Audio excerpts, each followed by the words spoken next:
আসসালামু আলাইকুম। আপনাদেরকে স্বাগত জানাচ্ছি প্রবাস বন্ধুর নতুন একটি পর্বে। মিরাজ ভাইয়ের ছবিটি কেন থাম্বনেলে ব্যবহার করেছি আশা করি আপনারা পুরো ভিডিওটি দেখলে সেটি পরিষ্কার হয়ে যাবেন। আজকের ভিডিওটি একটু পুরোপুরি মনোযোগ দিয়ে দেখার জন্য অনুরোধ করছি। মালয়েশিয়ার কলিং ভিসা নিয়ে আপনাদের জানার অনেক আগ্রহ। আমি দীর্ঘদিন একটু ব্যস্ততার জন্য ভিডিও দিতে পারিনি। পুরো ভিডিওটি দেখলে আশা করি মালয়েশিয়া কলিং ভিসা নিয়ে সকল তথ্য পেয়ে যাবেন। মালয়েশিয়া কলিং ভিসার মেডিকেল কি আগস্টে শুরু হবে এ নিয়ে আপনাদের অনেক জিজ্ঞাসা, অনেক ফোন করছেন, মেসেজ করছেন। আজকের দিন পর্যন্ত, আজকে 29 তারিখ আমি যখন ভিডিওটি করছি, এখন পর্যন্ত মালয়েশিয়া কলিং ভিসার মেডিকেল কবে শুরু হবে এরকম অফিসিয়াল কোনো তথ্য নেই।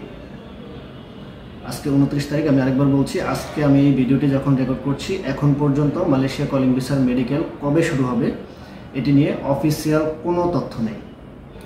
যারা বলছে আগস্টে মেডিকেল শুরু হবে, এবং গতকাল আমি আরও ভয়ঙ্কর কিছু নিউজ শুনলাম যে পল্টনে নাকি অলরেডি মালয়েশিয়া কলিং ভিসার মেডিকেল শুরু হয়ে গেছে, তারা আপনাদের সাথে মিথ্যাচার করছে বা প্রতারণা করছে। কেন বলছি কলিং ভিসা যে কোনো সময় চালু হতে পারে, এটি ঠিক আছে, কিন্তু অফিসিয়াল তথ্যের বাইরে যদি কেউ আপনাকে তথ্য দেয় সেটি কি তথ্য হতে পারে?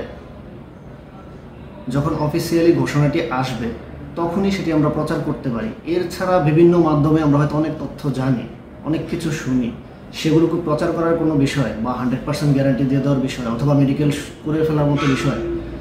এখন যারা মেডিকেলটি করছেন তাদের তো 10,000 টাকা নষ্ট হবে। এবং কিছু ভিডিওতে আমি দেখলাম মালয়েশিয়ার মেডিকেল সেন্টার নাকি অনুমোদন হয়ে গেছে, বাংলাদেশের জন্য তালিকা দিয়ে দিয়েছে। আরে ভাই, মেডিকেল সেন্টার যদি তালিকা দিয়েও দেয় তারপরেও তো আপনি সেই মেডিকেল সেন্টারে মেডিকেল করলে লাভ হবে না। কারণ কোন কোন রিক্রুটিং এজেন্সি মালয়েশিয়াতে লোক পাঠাতে পারবে সেটি আগে সিলেক্ট হতে হবে।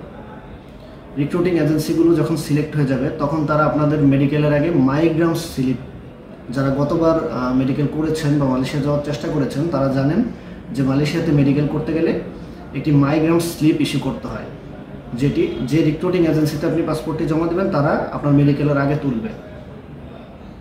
তো মালয়েশিয়া কলিং ভিসায় কোন কোন রিক্রুটিং এজেন্সি কাজ করবে সেই তালিকাটি তো এখনও ফাইনাল হয়নি।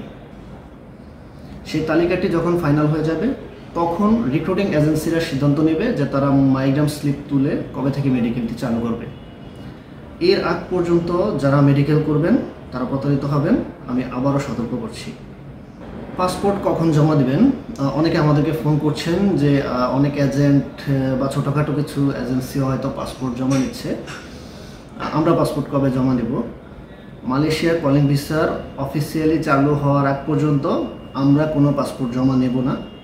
এবং আপনাদেরকে একটি সহজ সূত্র দিই, ভালো এজেন্সি যারা আসলেই মালয়েশিয়ার কাজ করবে বা ভালো এজেন্সি, আমরা যাদেরকে ভালো এজেন্সি হিসেবে চিনি, তারা কখনোই মালয়েশিয়া কলিং ভিসা চালু হওয়ার আগে আপনাদের পাসপোর্টটি নেবে না।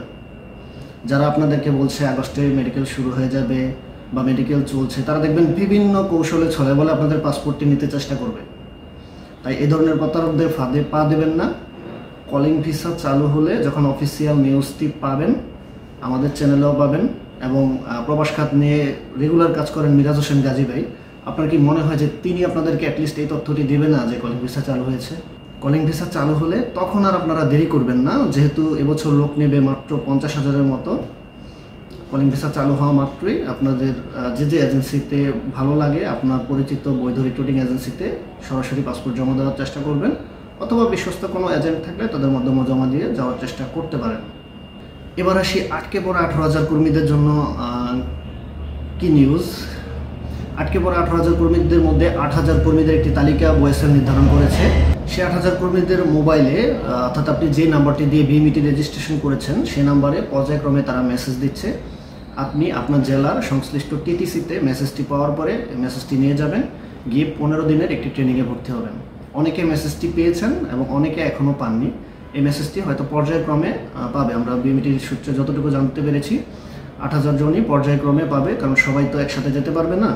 8,000 কর্মীকেই তারা পর্যায়ক্রমে যে নাম্বারটিতে বিএমইটি রেজিস্ট্রেশন করেছেন সেই নাম্বারটি খোলা রাখবেন, সেটাতে আপনার মেসেজ যাবে। সেই মেসেজটি নিয়ে আপনি আপনার সংশ্লিষ্ট টিটিসি সেন্টারে গিয়ে 15 দিনের ট্রেনিংটি করবেন। পরবর্তীতে যে ধাপ সেটি ওয়েসেল বা টিটিসি আপনাদেরকে জানিয়ে দেবে। তো আজকের মতো মালয়েশিয়া কলিং ভিসা নিয়ে এই ছিল আমার কাছে সর্বশেষ পাওয়া তথ্য। সবাই ভালো থাকবেন, সুস্থ থাকবেন এবং অবশ্যই প্রবাস বন্ধুর সাথেই থাকবেন। আল্লাহ হাফেজ।